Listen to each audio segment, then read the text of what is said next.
serious questions. What is Euthyphro's dilemma? Well, that's a dilemma posed in one of Plato's dialogues to people who say that goodness, moral value, is based in the gods. Socrates asks Euthyphro, do the gods will something because it is good, or is something good because the gods will it? If you say that the gods will something because it's good, then the good is independent of the gods. It's not dependent on them at all.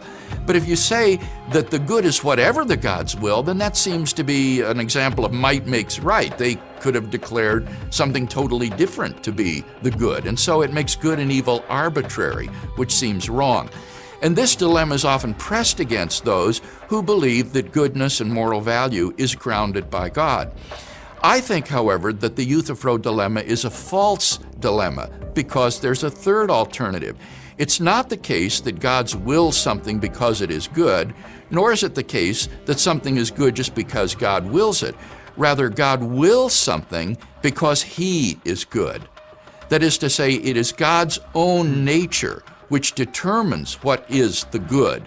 God is by nature essentially compassionate, just, fair, kind, loving, and so forth. And because He is good, His commandments to us reflect necessarily His nature.